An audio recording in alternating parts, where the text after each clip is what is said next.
Hello and welcome to another episode of the Uncommon Energy Podcast. My name is Trainer Chip Ritchie, and I'm joined here, as always, by my co-host Azul GG. What's going on, Azul? How you doing? I'm doing pretty good. Still trying to get back into the swing of things from coming back from Salt Lake City regionals, just trying to pick back up with content and coaching and all that fun stuff. So doing pretty good, and excited to talk about.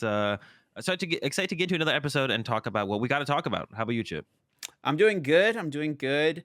Had a little box tournament this weekend at a locals. I ended up getting top 4, but I still got myself some packs. I just played Mew once again because it's like the only deck I have cards for. But today in the mail, I got all my cards for Arceus VSTAR. I got one more Arceus on the way, so I can finally, when I'm playing locals, I don't have to play Mew anymore because I have the cards for another good deck now, which I'm definitely excited about. I pretty much only played Mew the last like 3 times I've played at a tournament, so but yeah, I'm doing well. We have to give a big thanks to everyone listening right now, especially if you're listening on the YouTube channel, because we just cracked 1,000 subscribers on our YouTube channel. Absolutely crazy. Our second episode did super well on YouTube, so shout outs to the YouTube algorithm for, like pushing us out there a little bit. And thank you guys most of all, though, for clicking on the video, watching the videos, listening to what we have to say about the Pokemon TCG. Y'all's support so far has just been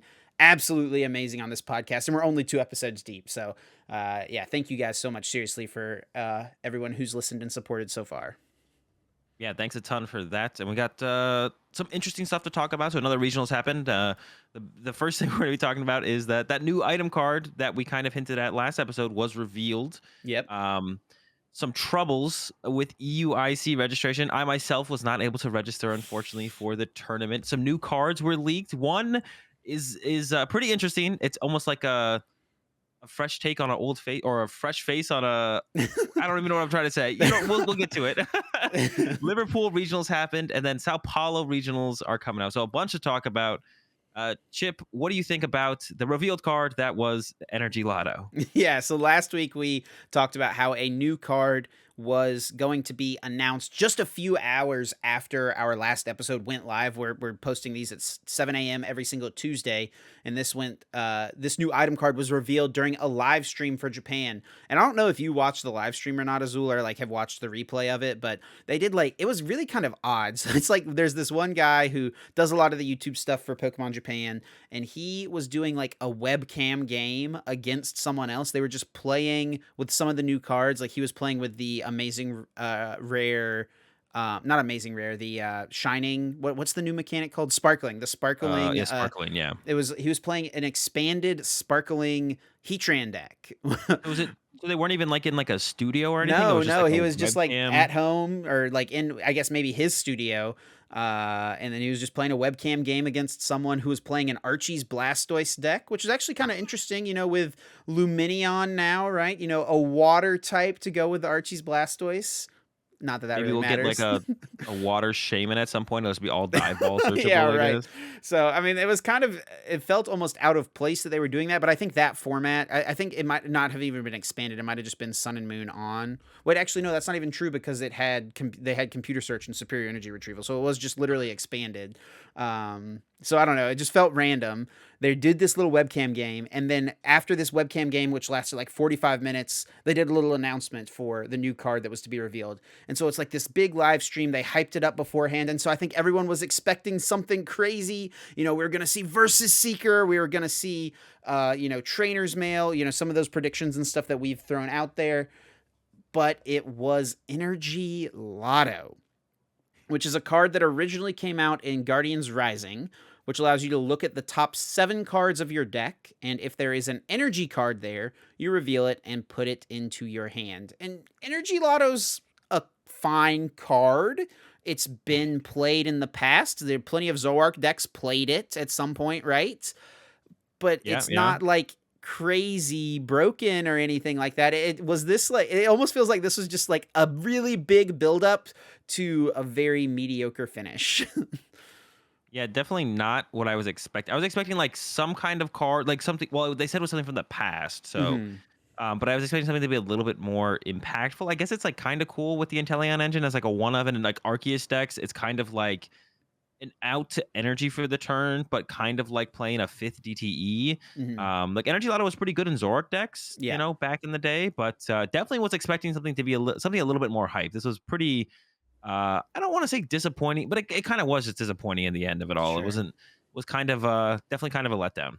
Yeah, I mean, the card also did see some play in decks like Night March, right? Where you just were only playing a low count of energy. So maybe in the Yeah. future, if there's a deck that plays just 4 DTE, or, you play like 4 twin, 2 DTE, something like that. Like maybe like a Wormadam deck can now play less energy and play just like two. If you can play 2 less energy and 1 energy lotto, like that's maybe an okay trade off, something like that. But other than that, like, so it's just a very much like an okay card, not definitely not like a battle compressor or a versus seeker, something crazy that I think is like what I think maybe a lot of people were expecting. Maybe hyped themselves up a little too much to, your expectations were set too high. But I think expectations get set kind of high like that whenever, you're teasing something in a way like that, right? Yeah, I mean, I don't think we'd ever seen a card hyped like that before. So it was like, oh, they're kind of making a big deal out of this, and then it really wasn't Yeah, normally they that just like impactful. release them, right? Like, Yeah. I mean, arguably a bigger reprint. Like, if they had done something, a reveal like this for when Dark Patch got revealed, that would have made sense, right? Dark Yeah, Patch or was a Ultra crazy, Ball. yes, or Ultra Ball. Any of these cards that have been re released recently or are coming out soon would have made sense. But Energy Lotto definitely No. was a little bit of a surprise. It's a cool card. I'm sure it'll be played here and there. Like, I'm sure Mew decks will play it at some point, right? Or, Wormadam Zoroark deck, something like that.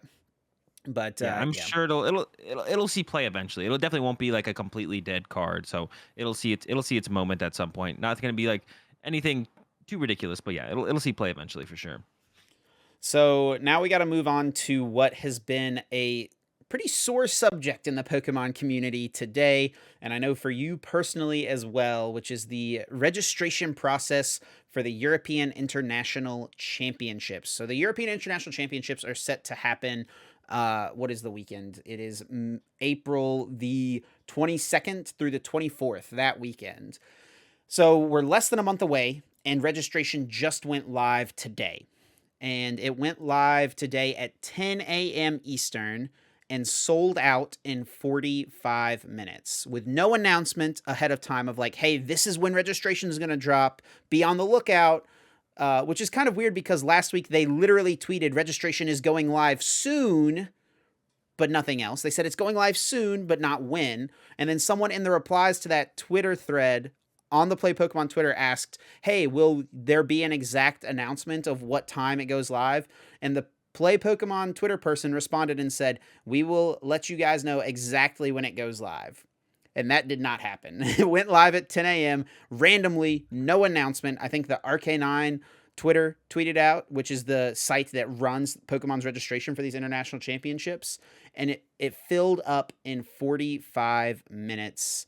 And a lot of people who live on the Pacific coast, whenever it was 7 a.m., your time, Azul, or Yeah. people who live in Australia, when it was 1 a.m., their time, a lot of these players just missed out and didn't even have a chance to register for this tournament.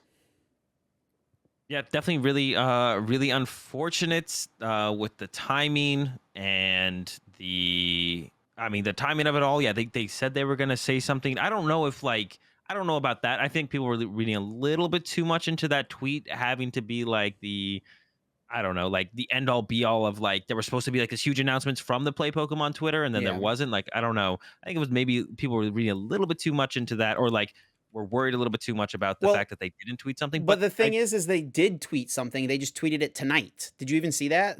Yeah, I did see that tweet where they Okay. tweeted out and they were like, registration's open, for everyone, and then for the TCG, it's only the juniors and seniors that have slots available. I did see that, but like I don't know. It almost feels like they weren't gonna announce anything on their Twitter, and but I guess then where's an announcement coming from? I guess on the Twitter, anyways, right? Like or like in general, announcement has to should come from somewhere. Yeah, Arcanines announced it, and then a lot of other people in the community once they saw that it was announced, made their own tweets, so the word got around. But there definitely, I guess, there probably should have been some more official announcement coming out from Pokemon. Yet a lot of players will not be attending, and we even have a lot of the I don't even know which of the Australian players made it, if any. It was Because you 1 mentioned that. a.m. their time Uh, whenever it went live. So if you weren't being a degenerate and up from 1 a.m. to 1:45 a.m., you just missed it.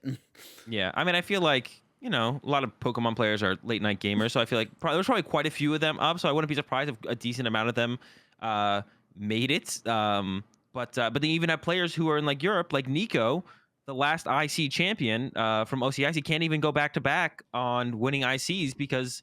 And he's a European. He's European too, and literally doesn't have the opportunity to register. And it makes sense for them to kind of open registration.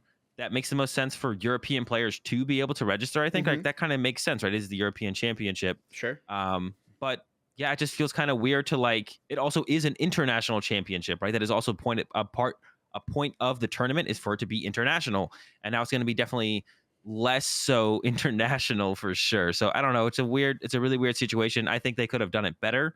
And I think there's a couple things they could have done different, for sure. But yeah, it definitely wasn't handled great, I would say. I mean, I also think releasing it the day after a massive regional championships is kind of a poor decision because a lot of players spend that Monday traveling home. Like Nico, the reason that he missed registration is because he was on a plane. You Yeah. can't register if you're on a plane. Uh, I mean, so it's just unlucky, unfortunate. And I saw Tord tweeted that he and Robin were on the same flight and that Yep. if their plane had landed 15 minutes later, they would have missed registration. But thankfully, it landed in time. They checked their phones real quick. Oh, boom, registration's live. We better register real quick. Could take care of it on their phones. But um, there are a lot of people really interested in playing in this tournament and not a lot of spots. And so, just because of that, there was not a lot of time allotted to players to be able to have a chance to participate. And now, a lot of the best players in the world are not going to be at the event. You yourself are not going to be there. Nico, like we mentioned, the last international champion from 2020, won OCIC, is not going to be at the tournament. And I'm sure many others, I'm sure there's plenty of players out there who are in the top 16, top 22, or top 8 races in their respective regions that will not be at this event. Yeah, it definitely sucks. Like, there's like a lot of, and I mean, you're not gonna like do anything as far as like putting an asterisk next to the event or anything, but it definitely sucks, and it feels like they definitely had plenty of time to prepare for this. The last European International Championship had 815 or 810 masters or something, so you could have Yeah. at least gone off of that number. A lot of people are obviously looking forward to getting back in the game, and maybe that's why they booked a smaller venue for it. Because I'm sure this venue has been booked for quite a while in advance, because they weren't sure how many people were actually going to show up to this tournament, and maybe that's why they got kind of scared of that, and they were like, we don't want to book a huge venue and then have only like 200 people show up, right? I mean, I But don't know that that was obviously, ever going to happen, though, right? Like, was there ever only going to be 200 people interested in going to this thing whenever the last one had 800 and people haven't gotten to play Pokemon in 2 years? well, we don't think so, and we know so because we're like in the community more, and like we hear people are excited and talking about going, and you just look at kind of like the results from Salt Lake City. That's the biggest Salt Lake City regionals that there ever has been. Sure, it was standard By a compared to the long past ones shot, that too. were. Yeah, it was standard, and the past ones were expanded. So I think I mean, there is like some there's something there for sure, right? Like Hmm. more people will play standard than expanded. But even then, yeah, you look at that and you're just like, well, wow, there's a lot of people showed up to this. And I'm sure like the European convention center or whatever was booked way before Salt Lake City even happened, right? So maybe that's just they didn't think a lot of people were going to show up, so they booked a smaller venue. Maybe that's the only venue available, in the city that would have worked for them.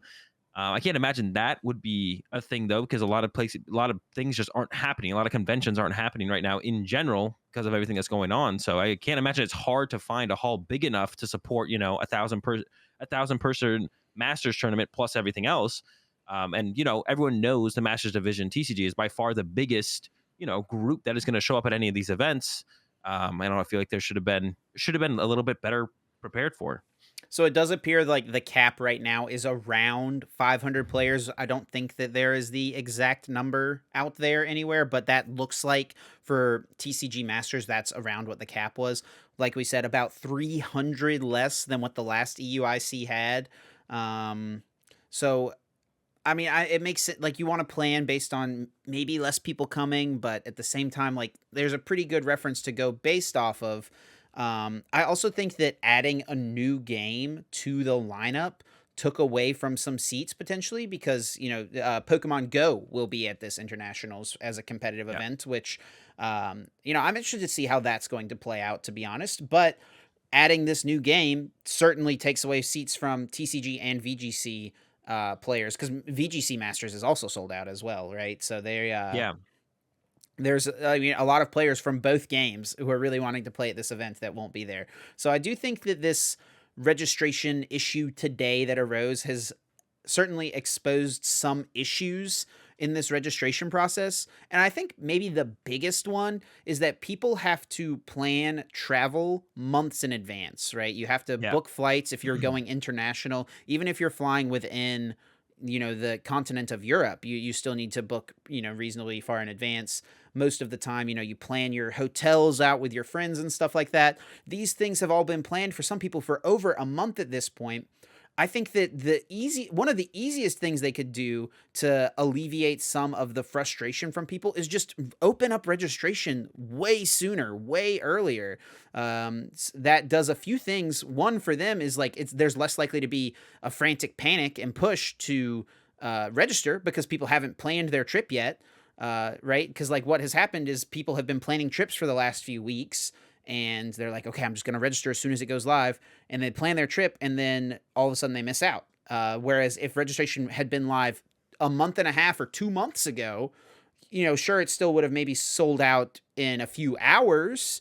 But at least at that point, you don't have people who've already made arrangements to get to Frankfurt for that weekend. Yeah, no, I agree. I agree. Like that would be nice if they open registration months in advance. And actually, they were starting to do that with North American regionals at the end before COVID shut everything down. I was like registered for events like 3 months in advance, 4 months Yeah. in advance. Like it was a lot. Like they were getting really good about it towards the end of towards the beginning of COVID when everything got shut down initially. Because I got refunded for a ton of regionals that I had already paid for to register. I was like 2 or 3 months in advance registered up. I don't know why they can't do it sooner. I don't know why they couldn't open registration sooner. I'm sure they have a reason. The reason is just they didn't want to open it sooner. That's not a good enough reason, especially when this is the outcome of it all. And then there's a lot of people who I'm sure, like, thankfully for me, I didn't buy my plane ticket yet, right? I did have plans of who I was going to stay with, but I'm not going to go to Frankfurt anymore. If I'd had my plane ticket booked already, I probably would have gone and just hung out, maybe get a spectator badge if that was possible. And play Pokemon Um, Go. yeah, maybe play Pokemon Go. But I didn't have my flight booked, so I'm not gonna go anymore. And if they do like I guess the only thing would be maybe they would have a second wave of registrations open. We saw that for Liverpool, but this is like being run by that was Tournament Center. This is Pokemon, so there's definitely a difference there. So we don't know if that is something that will potentially happen. But some people already have their flights booked and their hotels booked, so it really sucks for them. Overall, it's just a really really bad system. But there are some other systems they could potentially have used.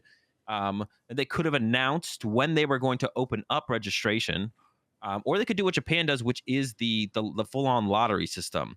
Um, so with the announcement one, it definitely would have sold out in minutes, right? Like that definitely is something that would have happened. And I think you even mentioned that Carlos was tweeting back and forth with someone about that. I think where it's Hmm. like, okay, well, if they don't do an announcement system, it almost feels like a lottery system, but it's just kind of when you're awake at your computer during the day or during the night for some people. And if you do an announcement system, it is everyone who is, really wants to go is going to be sitting at their computer at, 7 a or 10 a.m. Eastern when it went live, ready for it to kind of open up, right? And then you have an actual lottery system where everyone puts in their names and they pull a bunch of people out of a hat, right? I guess the biggest problem with that one I would have, and I think this is what you said we were talking before we started recording, was just that you're gonna have a lot of people enter that system unsure if they're gonna go, or like maybe like the 5% chance that they might actually end up going to the event. They're gonna be putting their names in there, which is unfortunate for everyone who would be fully committed to wanting to go. But um, I think the way it went down, I mean, I don't mind them just kind of opening registration out of nowhere, but like the time frame and the seemingly small cap on players, where I think were the two biggest issues. So if those are fixed, it's fine for them to kind of just be like, oh wait, you can register now, as long as they allow more players, and as long as they allow a bigger player gap or a bigger player size overall. but it doesn't really quite work for, and how close it was to the event as well. They need to push it back 2 months, 3 months before the tournament, and then also have more players than this because I don't know, it's pretty obvious that it was going to be more than 500 players were going to be wanting to go to EUIC. Yeah, player cap way too low. Absolutely. It's supposed to be one of the biggest and most prestigious events of the year. Obviously not the prestige of Worlds. So it's like, Worlds is the atop the mountain, and then just a couple levels down the mountain you've got the 4 ICs. They're supposed to be Pokemon's biggest events. That's where you've got the most eyes watching the tournament for all of your games, and potentially tons of players, right? Usually, and this is not the case for this tournament. And it also makes me extremely nervous for NAIC, because what is the cap going to look like for that? Are they going to make it 1,000 players? If it's only 1,000 players, I mean, you're probably going to have several hundred players who would normally register that won't be able to. I think the last NAIC was like 16 or 1,700, 1,600, something like that. So it definitely makes me very nervous for future registrations and stuff. And it also has a huge impact on people getting stipends for NAIC. So the top 16 players from the US, top 8 from Australia, top 8 from Brazil, and then the top 22 from Europe, or not top 8 from Brazil, top 8 from Latin America, all of Latin America. Those players in a certain time frame get a stipend to each international championship for each quarter. So the time frame for players to get a stipend to the 2022 North American International Championships is from when this mini season or whatever started, from the first regionals in Brisbane up until the end of EUIC. So in that time frame, we've got the Brisbane regionals, Salt Lake City, Liverpool, Sao Paulo regionals, which we'll talk about later on in this episode, and then now the European International Championship. So 5 tournaments for players to try to fight and compete for a stipend to one of the, I would say, the next most prestigious event of the year besides Worlds, right, is NAIC. It's the biggest and arguably the most difficult tournament in the entire Pokemon circuit to win, just because of how massive the player pool is. You're going to have a ton of European players who are going to have a hard time getting the stipend to that tournament because they can't even play in their own international championships. Yeah, it'll definitely. I think it'll hurt the the EU players the most for sure. But then it would also hurt any player who would from out of Europe who had already booked their trip with the chance of chasing that stipend. And now they can't. Their trip is still booked, but they can't actually play in the tournament because they missed registration. And then they plan to hopefully secure a stipend moving into NAIC, and now it's just they're not going to get the stipend. They lost all this money on the trip, and it kind of compiles there. But it's definitely. I mean, it's worse for the European players, who are in that race, and now some of them can play and some of them can't play. So then all of a sudden it makes it a little bit easier for some of the European players to secure that stipend. It makes it harder for the one, or it makes it impossible for the other ones who had a chance still as well. Yeah. So I mean, yeah, that's just another thing, another unfortunate circumstance of the situation. But yeah, I don't know. I guess there's nothing to do at this point except maybe hope that they have a second wave of registration. But I feel like there probably won't be, but I'm hopefully wrong. I feel like there probably won't be, but I feel like I'm probably wrong on that one. I also think that's the case because when you click on the Arcanine link to register, instead of saying there's no tickets available at this time, it literally says, "We're sorry, the tournament has reached maximum capacity for your division." So that wording specifically makes me definitely think there will not be another wave, which is very unfortunate for a lot of players who've already got trips planned. Yep. It's just a unfortunate situation. Yeah.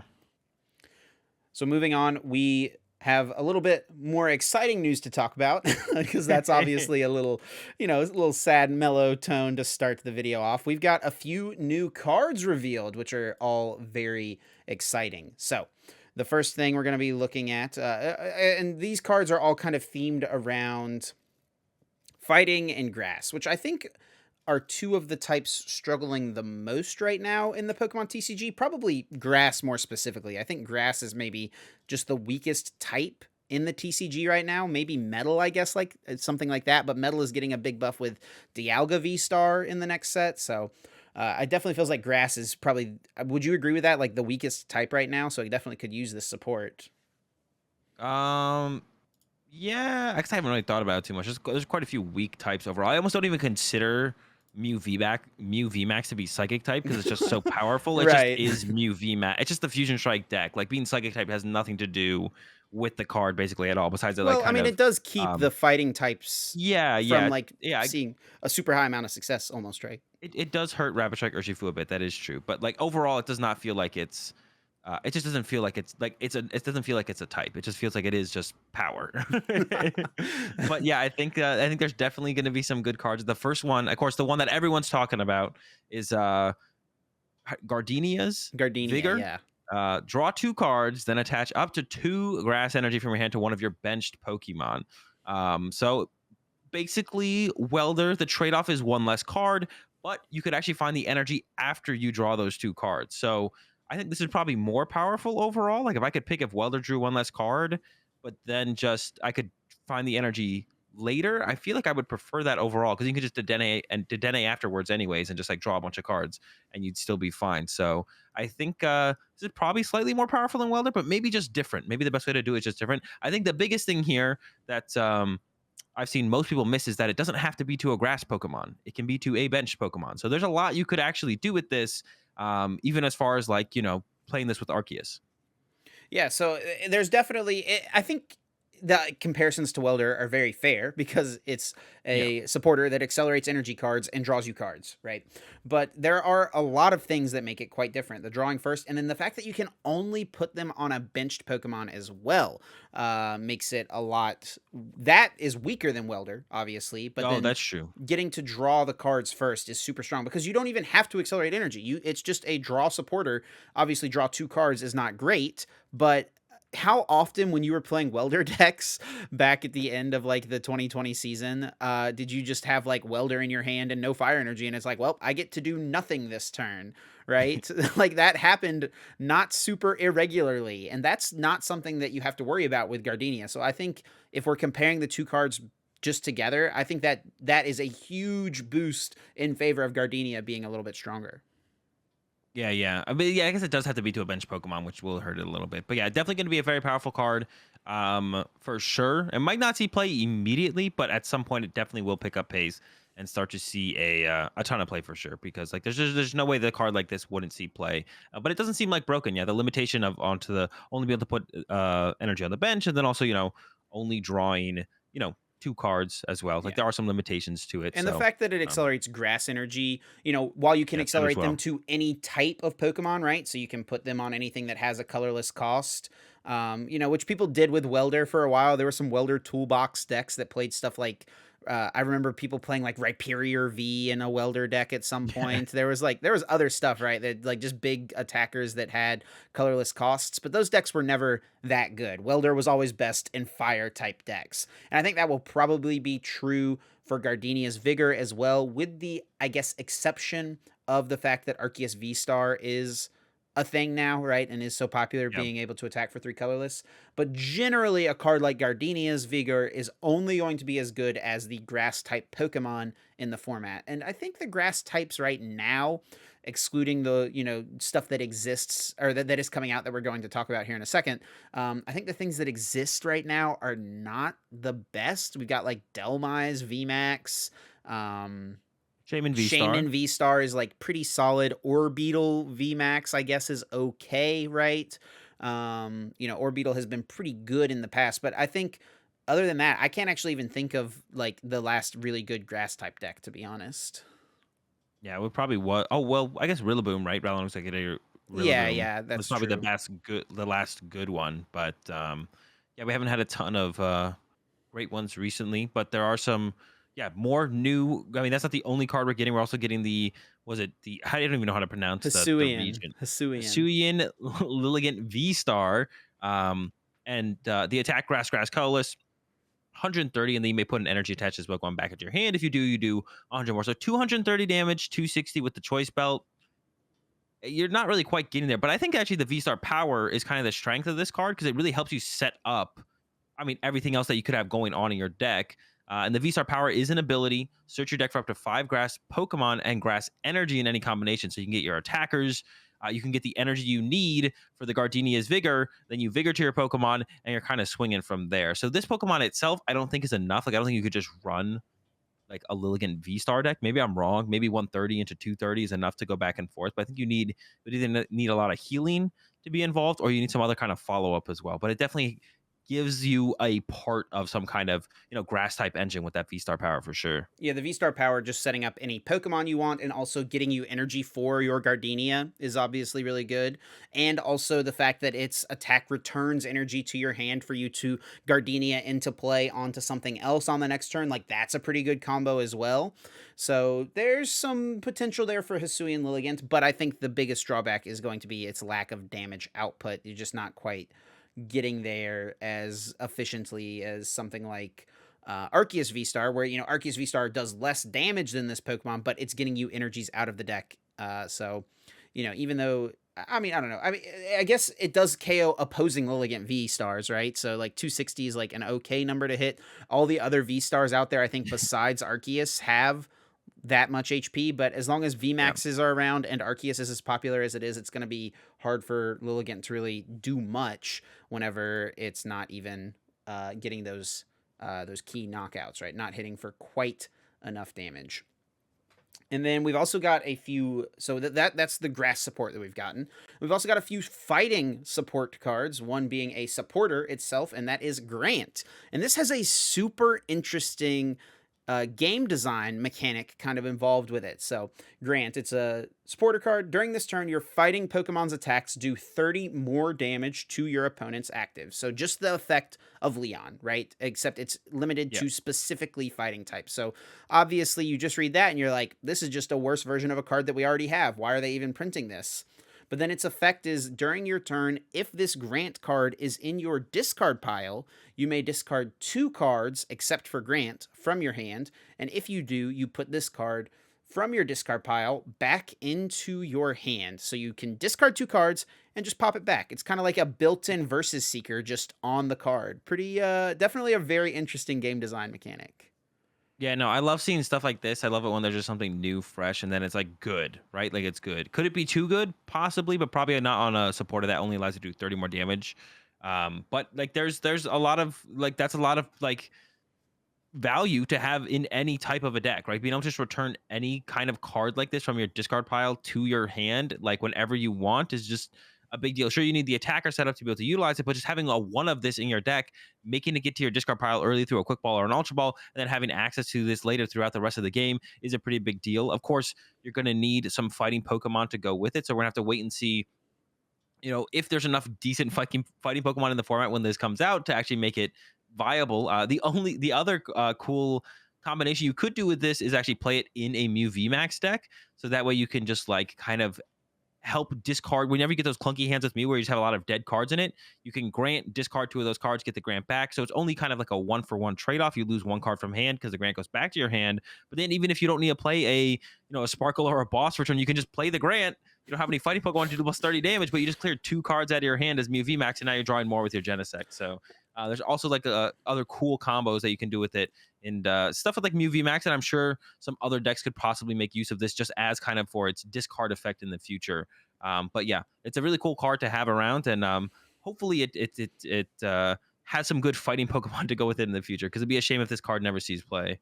Yeah, I don't know about putting this with Mew VMAX or not, but I think it's funny that that's like the first place your head goes as soon as we see new cards. It's like, how can I put this with Mew VMAX? Everything goes with Mew. I mean, I think an obvious combo for cards that we already have would be to combine it with Wormadam, because there's a fighting type Wormadam. You can play that, you do 30 more damage, and to get it back in your hand to play it, you can discard 2 Pokemon from your hand to boost Matron's Anger even more. So I think that's an obvious combo potentially. But there's also a new fighting Pokemon coming out, and you thought they were gone, but they are not. And that is Machamp VMAX. So this was actually teased, I think, a couple weeks ago, but just officially got revealed this past week. VMAXs are, they're not gone, Azul. They're still here. Machamp VMAX has 330 hit points. In its first attack, for a fighting and a colorless, it deals 80 damage, and if your benched Pokemon have any damage counters on them, this attack does 140 more damage. So pretty solid hit for just 2 energy with the condition of getting damage counters on your bench. And there's a stadium card that allows you to do that, which we'll talk about here in a moment. And then its second attack for 2 fighting and a colorless is G-Max Juggernaut for 240. This card feels like it is okay. You know, you do a sizable amount of damage for 2 energy with a choice belt, and with playing a Grant, you know, you're getting pretty high up there with your numbers, right? And Arceus VSTAR and Gengar VMAX being popular decks in the meta is definitely a good thing for fighting decks. But at the same time, a bad thing is Machamp VMAX is weak to Psychic. Yeah, so it's got some pretty like middle of the road attacks. I feel like it's not quite hitting the numbers you need it to KO VMAXs, and yeah, you're weak to Psychic, so it's gonna be tough with Mew around. Maybe the Dark Pokemon in the next set kind of clean that up. Yeah, and VMAX is still here. I believe we have a Heatran VMAX on the way if it's not already been fully leaked. And then I think I saw something a little while ago, but Deoxys, V-Star, and VMAX are a thing apparently. I think. Oh, I didn't And know those there are was a coming out. VMAX. I know the VSTAR's Yeah, coming. I think it was both. I think it was there. It's got both. Oh. That's what I think I saw. So I'm not 100% sure on that. Don't quote me, but I thought I saw that. Deoxys?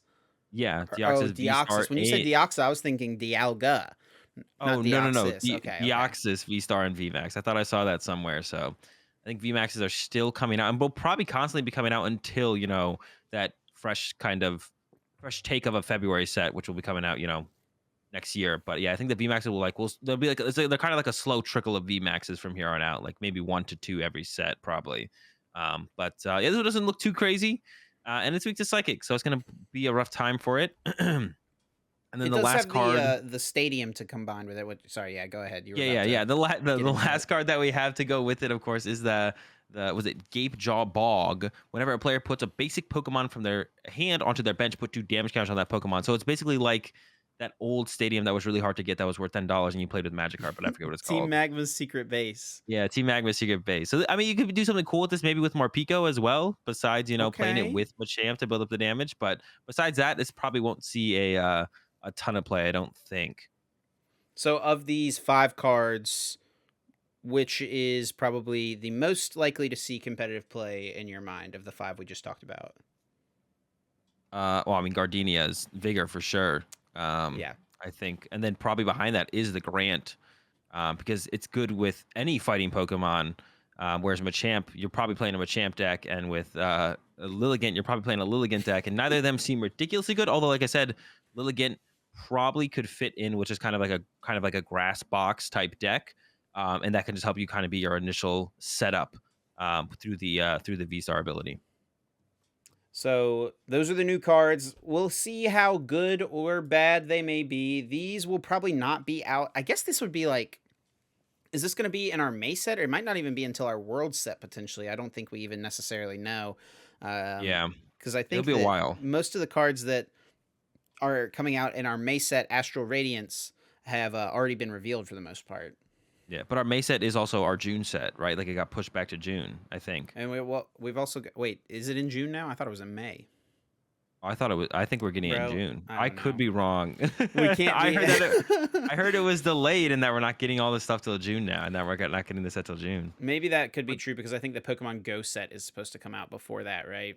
Which we don't. yeah, Who I think knows what so. that's gonna have in it, right? That could It's be. supposed to be a Mewtwo V Star, I think, or a Mewtwo VMAX, something. I think it's Well, supposed to have a Mewtwo in there. lots of new cards. That's one of my favorite parts of Pokemon is seeing the new cards, new game mechanics, new game designs. I always like just seeing stuff that's new and getting a chance to try it out and see what we can make happen with it. And speaking of making stuff happen, we've got a regional championships to talk about where Robin Schulz was definitely making stuff happen. Liverpool Regionals was this past weekend, had 372 players in attendance, and the 2018 world champion Robin Schulz was the winner with, I think, a deck that a lot of people would be surprised. Rapid Strike Urshifu VMAX. Azul, is this something you would have expected to see winning the event in a field full of Mew VMAX? I mean, it's the deck is so much more than Rapid Strike Urshifu, though. It's almost one of those decks where you look at it and it's kind of just like, what are the best pieces to solve the puzzle of the format? And it's just like, oh, it is kind of Rapid Strike Urshifu, but it only plays like a 2/2 Rapid Strike Urshifu. And then the other attackers are like a 1 Hoopa and a 1 Baby Moltres. So it's kind of just like, what is the best fighting Pokemon that can KO? uh what is it called, Arceus, and also just be powerful in matchups. Okay, that's Rapid Strike Urshifu, and then it's like, okay, how can we make it so Rapid Strike Urshifu can actually compete consistently up against Mew VMAX? And it's like, okay, let's throw in some of these dark Pokemon. And then, I mean, the list is crazy. It's wild. It's probably the hardest deck to play in the format for sure. I think maybe even harder to play than Sanders' control deck that we'll talk about in a little bit. But yeah, a lot of one ofs. Every supporter is a one of. 22 And one of cards. 22. That is insanely high for a Pokemon TCG deck. Normally, whenever someone shows me like their first Pokemon they've built, like deck that they've built, it has 22 one ofs, right? Like 1/1/1 lines of all their Pokemon, and you're like, all right, you got to go back to the drawing board on this. Let's up the consistency, play more copies of these cards because it's going to make your deck better. But Robin was like, no problem. One of every single supporter as well. That was probably the craziest part to me, is that there was no duplicate supporters in the entire deck. yeah, that was definitely a little bit. It was a little bit like there was no research, there was no Marnie. I mean, a lot of the supporters made sense to have one of those, but there was a lot of them. There was one Raihan, makes sense to have one Clara. Okay, we've been seeing that in a lot of the Arceus decks with the Moltres. You got a Moltres in here, got to bring it back. One boss. Okay, that's pretty standard. If Urshifu decks play a boss, especially with Inteleon, they usually have one of those. But then you get into what you would consider the draw supporters, and there's like one Bird Keeper, one Cynthia's Ambition, and one Zinnia's Resolve, and that was no it. research. Like, No research, no Marnie. yeah, absolutely wild. Also has the one Cheryl, which can give you Yep. the healing option on your VMAXs, which I think, it's got 330 HP. So if you're not playing against Mew VMAX, just getting a turn to heal a Pokemon with that much HP just sets your opponent back so far. And I mean, that's why Sharon's Care is so good in the Arceus decks, right? Because you can just heal so much damage out of play. And then I guess if you're playing all these one-ofs, you got to play one copy of Peonia, right? Because you're going to prize something important at some point that you need in one of these matchups, because everything is a one-of. Yeah, I mean, whenever they did, there was an ordinary rod and a pal pad. So if any of the one ofs ever got lost to the discard pile, they could be recovered. But yeah, definitely a lot going on in that deck. You have to play very precise. And we saw quite a few very good players play the deck. Only one of them made it into day 2. Tor did face Pedro on the winning in, but then like Fabian and Nico, I'm not sure where they got lost along the route in day 1. But yeah, a lot of great players playing it, but it definitely looks to be quite a hard deck to pilot. And then I'm sure with that many one-ofs, there's got to be a couple games in there where you're just going to lose to having some pretty unfortunate prize cards. Because with that many one-ofs, it's just bound to happen. Even with the Peonia, that's a supporter you're using for your turn to try and fish out some prize cards. But you have 6 of them, especially if you're using it before you draw any prize cards. There's 6 of them. You're trying to get one of those 6. It can be hard to get it sometimes. So crazy deck. Huge congrats for Robin to winning with it. And yeah, I don't expect it to see a ton of play from here on out. I don't know if anyone's going to try and pick it up to try and master it. But if you're looking for a challenge, I would definitely recommend picking up this deck and trying it out, because the couple games I put in with it, it's pretty hard to play, and I haven't even figured out most of the lines of play that you can even do with the deck. So it's pretty difficult for sure. This is definitely one of those decks where, in order to play it at its highest potential, you have to put in a ton of hours with it. And you have to, even after you've put in a ton of hours, every single decision matters so much. Just that's the nature of playing a deck with so many one-ofs, because if you use a key resource at the wrong time, you're not going to have access to it because it's a one-of. Like, you've got a couple ways to recover a few things, like you said, but you're using your one boss, using that one bird keeper as a switching option. If you use those just too early, just because you're like, hey, I need to draw some cards, or hey, I could take this knockout, that could lose you the game in 3 turns and you just don't even know it yet. So that's what I love about decks like this, and what I love about seeing great players like Robin pilot them to success. So massive congrats to Robin. I also think it's funny that Robin won the 2018 World Championships, and then in the 2019 season won an international championships, and then now in 2022 wins his first regionals of like the new cash era. I believe he won, some regionals back in the day in Germany before the regionals were quite as big as they are nowadays. So you kind of usually players are like, all right, my goal is to win a regionals. Robin was like, I'm gonna start with worlds, then we'll scale it back and I'll get the regionals eventually. Maybe Robin will win his first League Cup this coming season or something like that. That's literally what I was about to say.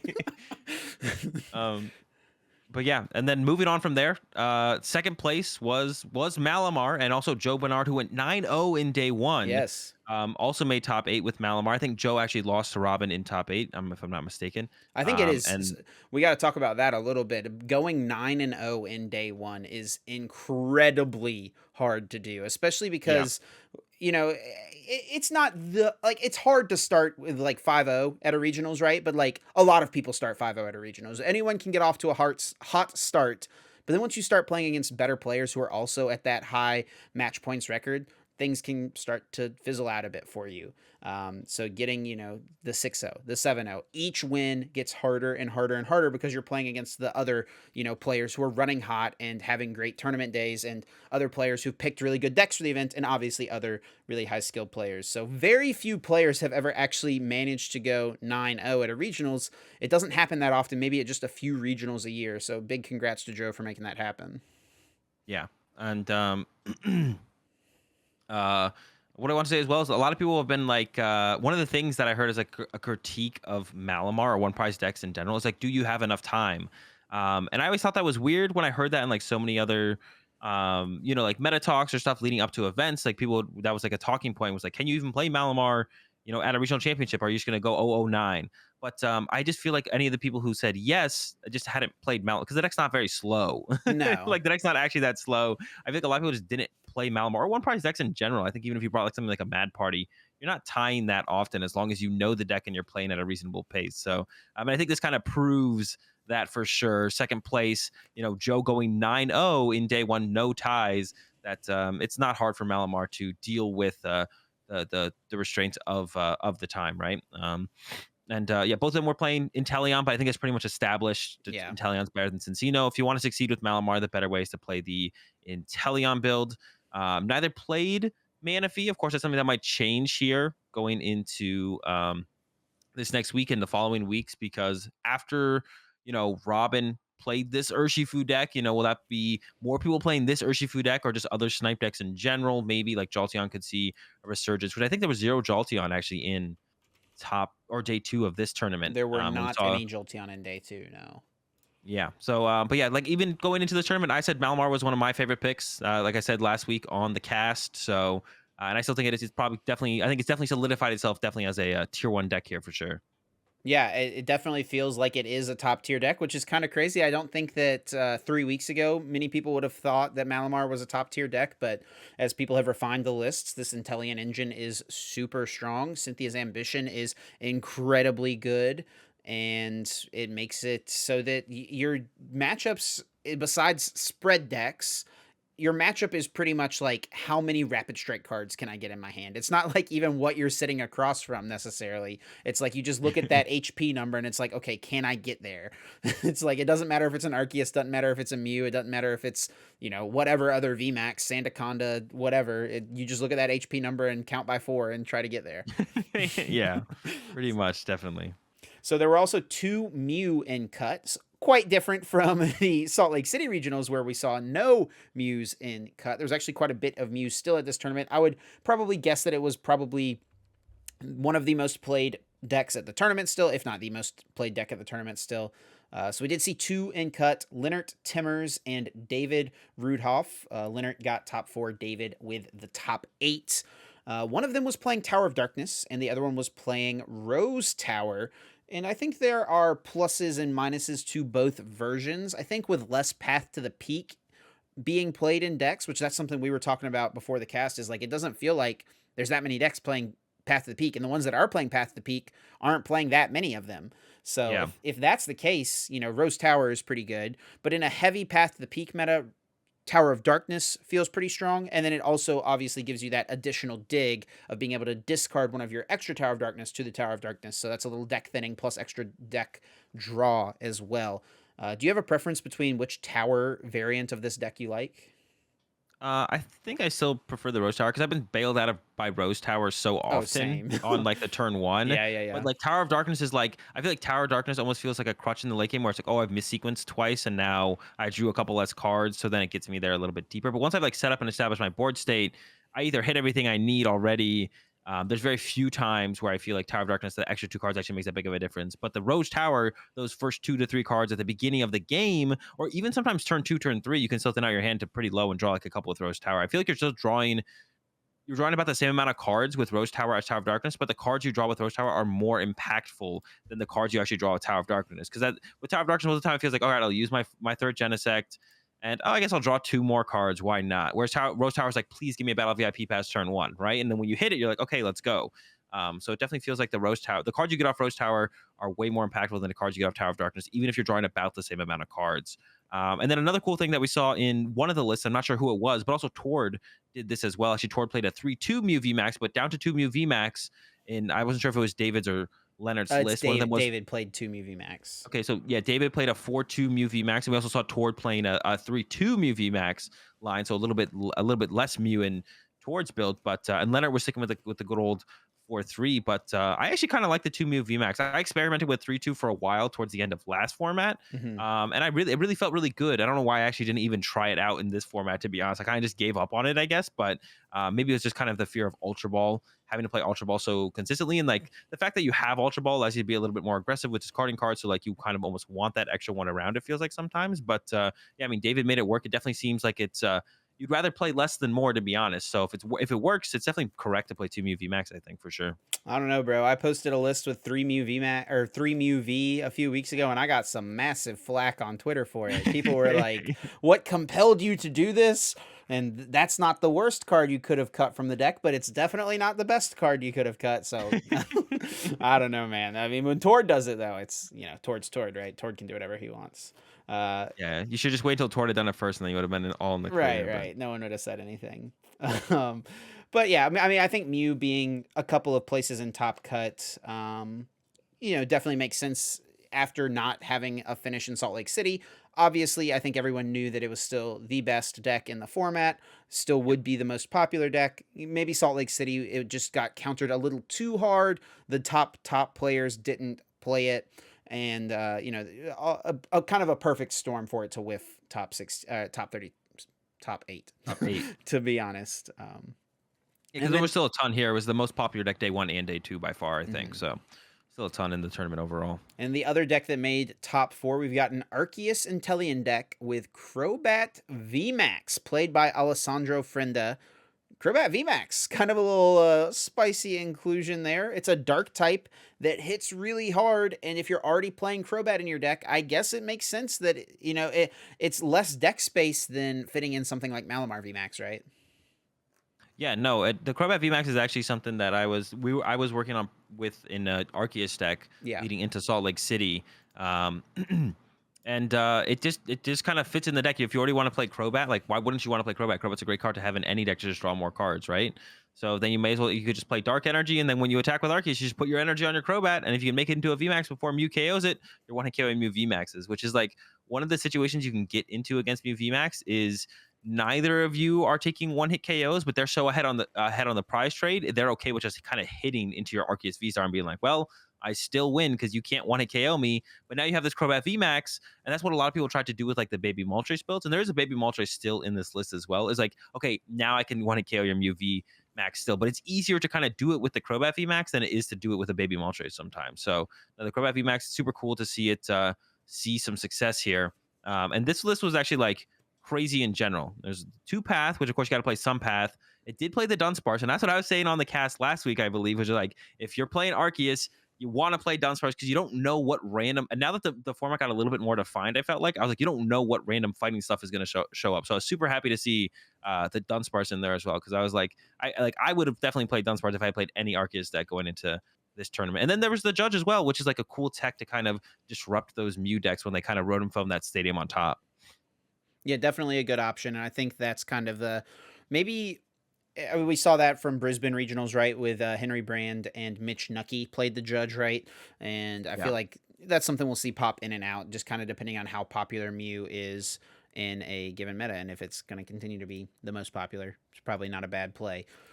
And then we move on to what we'll probably spend the most time talking about for the rest of the cast is maybe not even that much time because our Yeah. brains can't comprehend it, honestly. And that is Sanders' control deck. So there are a few certainties in life, right? Death, taxes, and Sander making top 8 at a regionals with a control deck. It's gonna happen at any tournament he shows up at. He's gonna play control, and this list is wild, Azul. Yeah, it's pretty crazy. There's a lot going on. I had a chance to play a couple games with it the other day. I actually won all the games I played with it. Probably not all in the route that is most optimal, but I started putting like the lines of play. Um, Started putting it together with I started putting it together some of the lines of play to close out games. You got a lot of energy disruption for the Mew matchup specifically, and then against the Arceus decks, you got that Altaria loop that you can set up with the Eldegoss eventually, and you can kind of just loop Altaria, or loop heal Altaria with Eldegoss if they set up an Inteleon to attack, and then if they don't set up an Inteleon to attack, you just kind of leave the Altaria in the active and kind of win the game. So there's a whole bunch of other stuff that the deck can do. There's a lot of stuff in it that I don't understand why it's there. Like the Wheezing is interesting. It feels pretty good against Mew, but I don't know if there's like a specific matchup for it or not. Like there's just like a whole bunch going on in there. But yeah, no surprise that Sander brought something that not quite everyone else understands, and then that they got top 8 as well. Yeah, this is definitely the type of deck that the person who made it is the only one who can, truly play it to its full potential, right? Because I'm sure that whenever Sanders started testing control, it probably looked 40 cards different than what this version of the deck looks like, right? And it just evolves over time. As you test certain matchups, you know what's good, you know what's bad, you know what lines are best. I would imagine Sander put, dozens and dozens, potentially hundreds of hours, probably dozens and dozens. Hundreds kind of gets a little high, but a lot of hours nonetheless of testing into this deck, because it is definitely, it's a wild one. So just, I guess, to explain the process of the deck is you've got Zoroark with its Phantom Transformation ability, which lets you swap it with a stage 1 Pokemon in your discard pile. So it plays a 3-2 Zoroark line. You got the 3-3 Cinccino line with its Make Do ability. You got 3 Snorlax, so that's kind of your setup and your draw power is Cinccino and Snorlax, and Cinccino also gets your Pokemon in the discard pile. And then depending on what matchup you are playing, if you're against a Mew deck, if you're against a Arceus deck, if you're against Gengar, whatever the matchup may be, you can maneuver what you want to do based off of that. And you can also maneuver what you want to do based off of what your opponent does, right? So even within matchups, you have so many different lines of play. There's not like, oh, I'm playing against Mew VMAX, this is my game plan. It's like, oh, I'm playing against Mew VMAX, these are my 7 game plans, right? And you have to determine based on what they do, which is the best one, which is just so wild. So some of the stage 1 Pokemon in this deck that you're trying to swap out with Zoroark, we've got the Altaria, which you also have 2 Swablu in here. So it's Altaria's Miraculous Charm, prevents all damage done to it by Pokemon V and GX, which doesn't do much against Mew since they can max Miracle it most of the time. But against Arceus decks, their only way to hit it generally in lists right now is Inteleon. They play the Galarian Moltres, but that only does more damage if you've taken prize cards. Sander's not planning to take prize cards, right? So that's no problem. And then with the 1 copy of Pot Helmet, the tool card from Brilliant Stars, you put it on the Altaria. Altaria doesn't get KO'd to Aqua Bullet. And then you Sharon's Care, pick up the Altaria, put it onto the benched Swablu, which didn't get damaged from Aqua Bullet because of the Manaphy that you play, which is protecting your bench from getting damaged. There's just so much happening here, and all of that combos together perfectly for this to just be able to beat those types of things. And I just want to run through the other stage 1 Pokemon. It's got an 0-1-1 Dusknoir line. So 1 Dusclops, 1 Dusknoir, no Duskull with the Spectral Breach. All special energy attached to Pokemon provide colorless energy and have no effect. Great against Double Turbo Energy. Good against Fusion Strike Energy because it means Meloetta doesn't really do any damage, though I guess the Mew player doesn't really want to attack with Meloetta right in this matchup. We've got the 1-1 Rabombi. Sorry, go ahead. But that specifically shuts down single strike decks for the most part. Yeah. The Dusknoir, you just can't. We get it in play. Dusknoir and like any other single strike deck just can't attack. And then a 1/1 Rabombi, which I didn't even realize this card existed, which seems kind of wild because the effect of it is pretty good. It deals 30 damage, and then you move an energy from your opponent's active to one of their benched Pokemon. So you can, if you're against a Mew player, you just throw the Rabombi up there and put that energy on a Genesect. And it's not going to do them much good on a Genesect because it can only Technoblast every other turn, and Technoblast can't hit through Altaria. So that's, so many different ways. We got the one Weezing you talked about, one Gorbis to shut down Rapid Strike Pokemon so that even, maybe the one win condition you had as an Inteleon deck was your quick shooting. You can still spread damage with quick shooting. Nope, not with Gorbis existing. And then we've got, and that's all the stage 1 Pokemon. We've got one Manaphy and one Pyukumuku, one Eldegoss V. And Eldegoss V is kind of a key piece to this deck because it allows you to infinite your resources so that you never deck out, which is kind of a crazy process in and of itself. Yeah, it's got like you can attack with Eldegoss to put it back in your deck, and when you put Eldegoss in play with its ability, you can search your discard pile for a supporter card, and then the one supporter card that you can use to kind of basically create infinite resources is Team Yell's Cheer, which allows you to search your discard pile for 3 supporters or Pokemon and shuffle those back into your deck. You can also just kind of do the standard like Birdkeeper loop where you like use Eldegoss, you get Birdkeeper, you switch into the Eldegoss, you attach the Eldegoss, you attack with Eldegoss, you put Eldegoss back in the deck, and then you draw for turn. And then if you don't draw into the Eldegoss, you use Pyukumuku to force the Eldegoss into your hand, still having one card in the deck so you don't deck out. And then you put down the Eldegoss. Oh no, I guess you could do that all in one turn anyways. You only have to do that when you have the. I had a situation where I had the Dusknoir in play, so I had to attach the Eldegoss twice to be able to do the Eldegoss loop. So in that situation, you have to use a Pyukumuku. But if you can use your DTE, you just draw the Eldegoss, put it down, get the Birdkeeper to Eldegoss, attach, repeat. But whenever you want like extra stuff, like besides just the Birdkeeper, if you want to get, I don't know, whatever else you want to get, you can just use the Team Yell's Cheer, put back 3 cards. Eldegoss can recover the Team Yell's Cheer constantly, and you just kind of repeat that process over and over. You could just like get all your stuff back if you wanted to, which you probably don't want to. And you can eventually win by drawing 6 prize cards because Eldegoss does do, 30 damage with the DT. So it'll take a while, but if your opponent's doing absolutely nothing because you got an Altaria in your active, you can eventually win by doing 30 damage turn after turn after turn. But the next wild, it's crazy. Super cool to see, though. Super cool to see Sander be able to come up with something. I think that's the coolest part is that Sander was able to still come up with something, and I hope they can constantly do it, even if no one else can kind of pick up the decks and play with them. The fact that it is possible is the best part about it overall, I think. Absolutely. I mean, everyone was talking about how there's no room for creativity in this format, and here comes Sander's creative brain and making crazy stuff happen. So big shout outs to Sander. Always love seeing the unique decks that they come up with.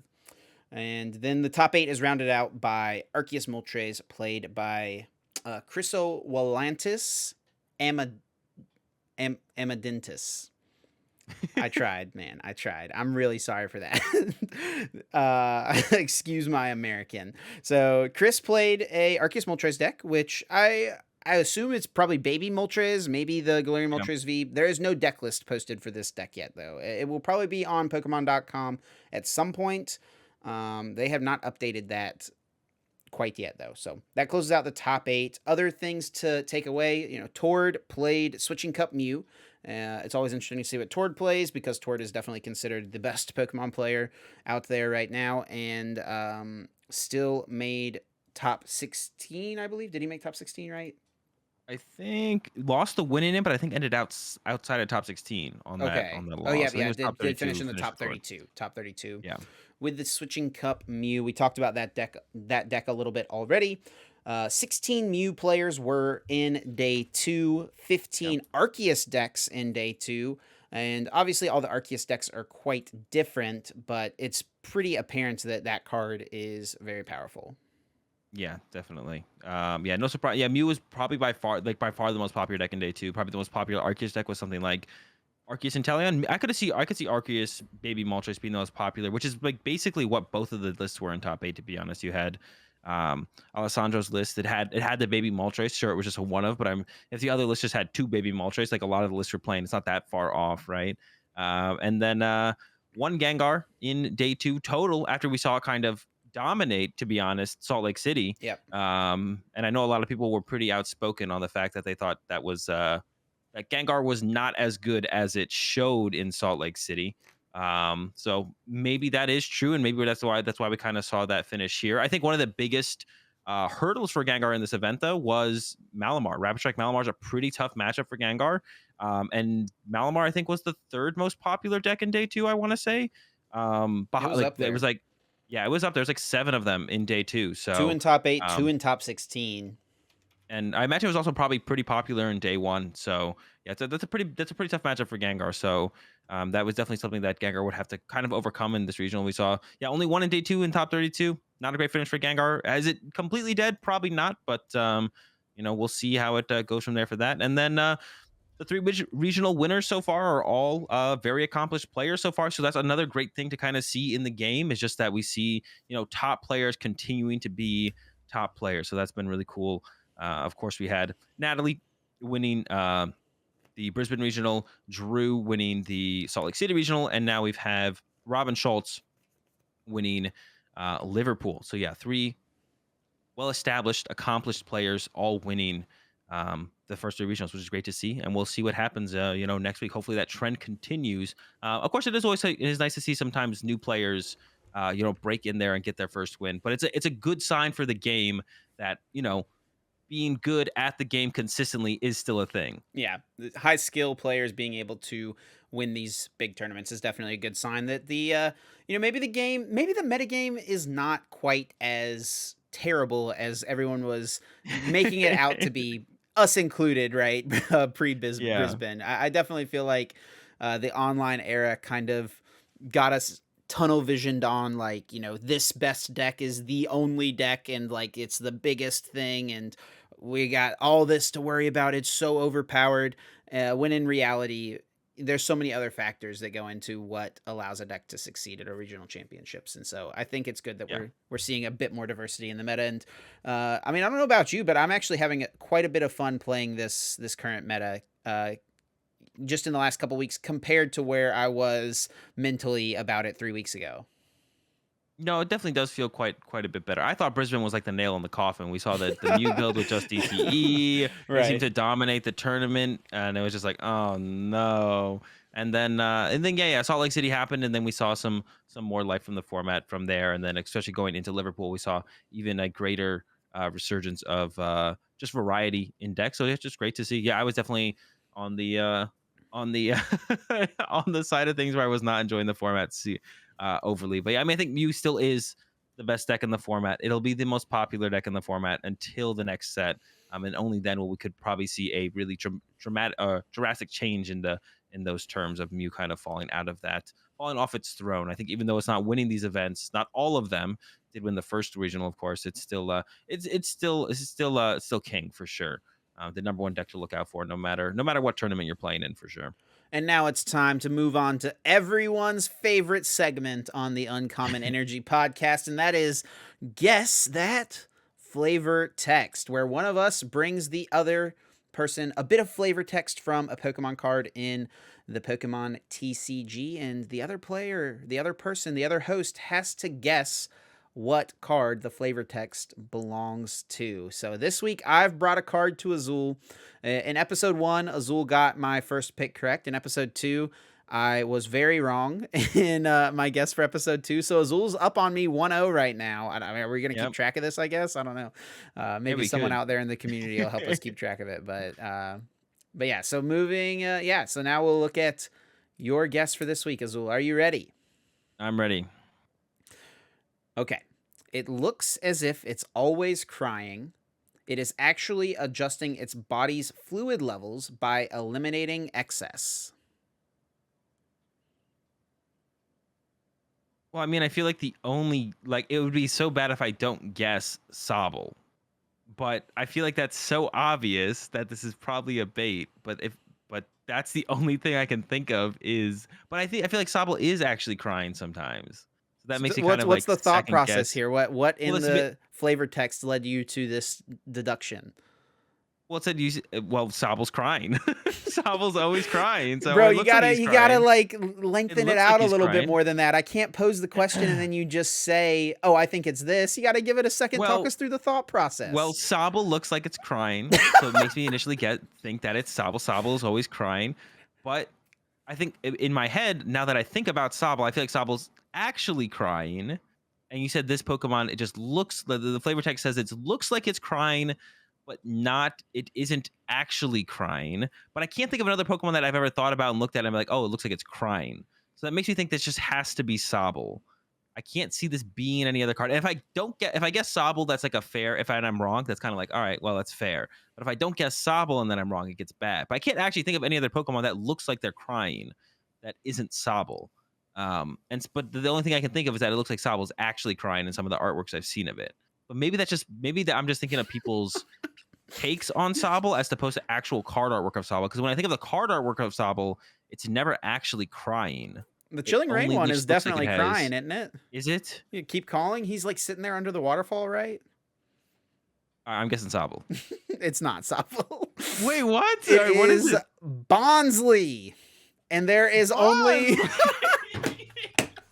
It's Bonsley, the little crying potted plant. And there is only one Bonsley card that has ever been released in English. There, I think, are 2 in Japanese. There was a promo, but there's only one that's ever been released in English. It's a basic Pokemon from the Diamond and Pearl base set. And if you look at him, he looks like he's crying, but he's not crying. It's just it's body's fluid levels eliminating excess, right? Of course, yeah. How could I have thought otherwise? Bro, this is a $12 card right now on TCG Player, the Bonsley. It's the only Bonsley, dude. People who want to collect every Pokemon card, that's the only option. If they want to get Bonsley, it's this one, and that's it. It's the same thing for Mantike. There's only one Mantike card. I was about to ask, is there any other? And I see the Mantike here card here. Is that the only 2 cards that there's one of? So is there any Actually, other? I think there might be 2 Mantikes now that I think about it. Oh. But I'm pretty sure that in English, those are the only ones.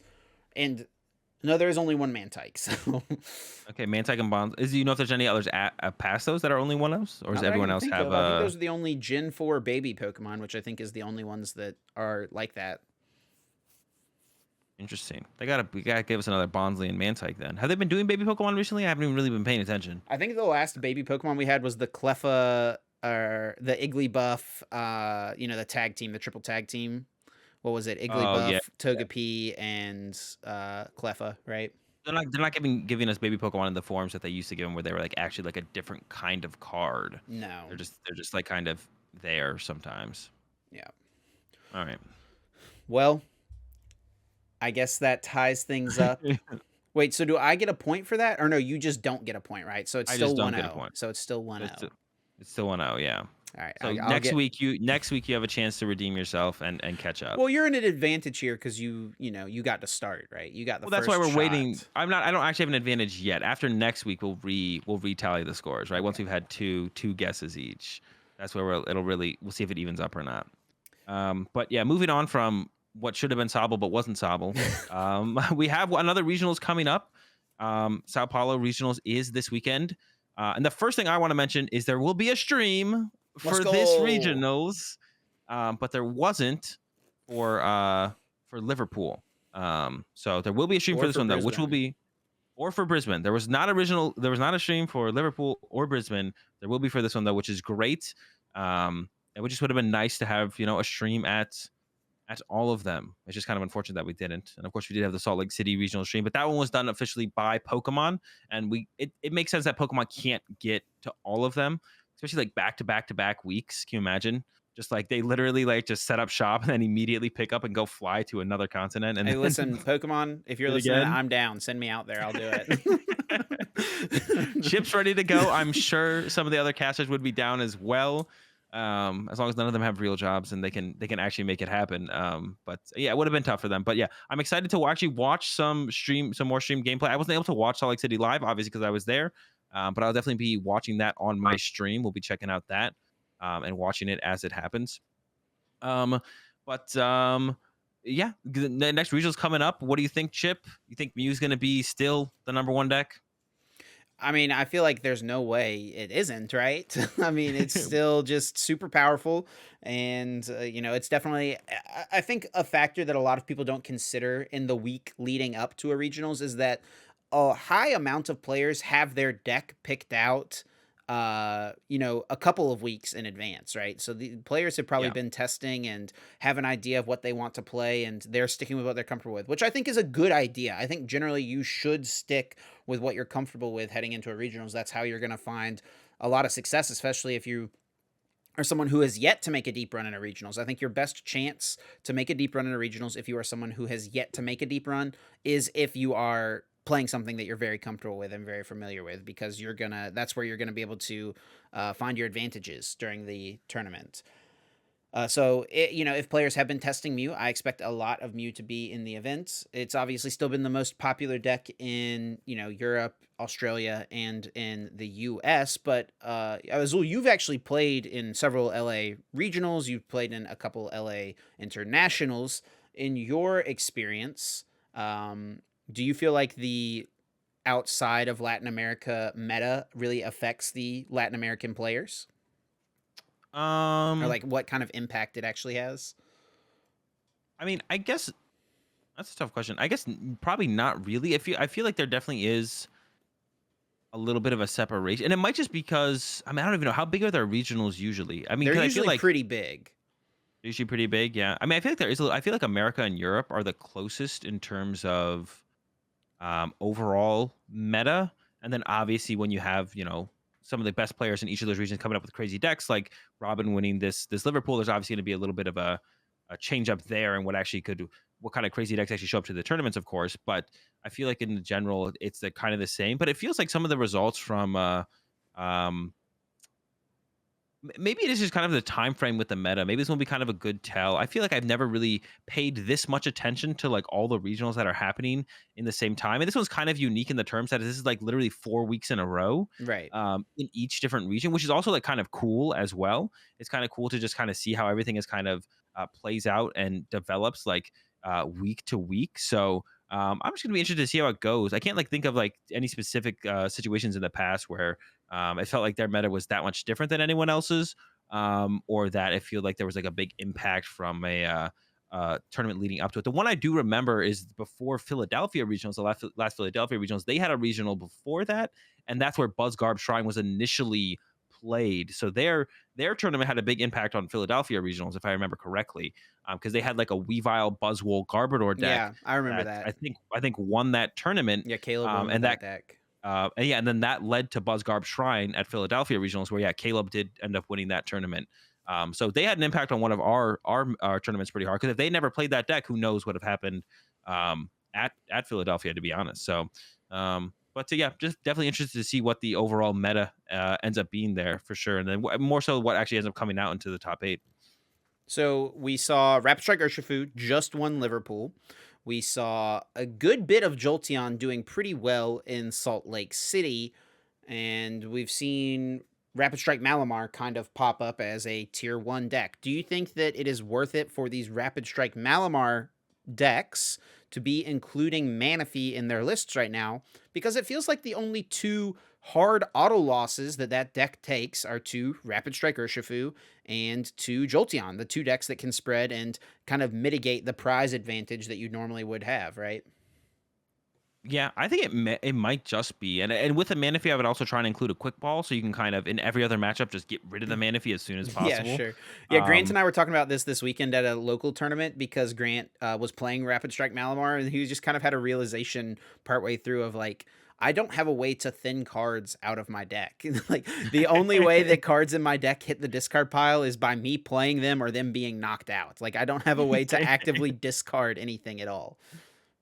No, I think like a one of quick ball can be really nice, even to discard like an extra, like if your hand is clogged with Cynthia's ambitions, or even you want to get your boss's orders out of the hand.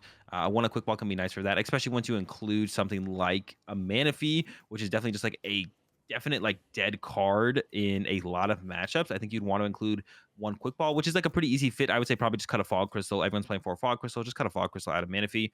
But I think it's a pretty reasonable to include. And we even saw outside of it winning, Edmund Curris, the national champion from North American national champion from 2013, I think. 2013, made day 2 in Liverpool with a Urshifu, Arceus, Crobat VMAX deck. So Urshifu is kind of out there and definitely gives decks a way stronger chance up against the Rapid Strike Malamar, because it definitely hurts to put that third NK in play.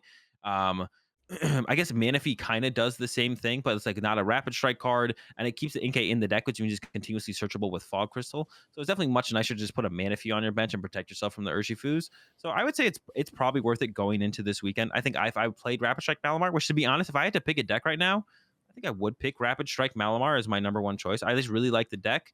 It's a ton of fun. That or Mew probably, but yeah, I think I would include the Manaphy right now into Rapid Strike Malamar.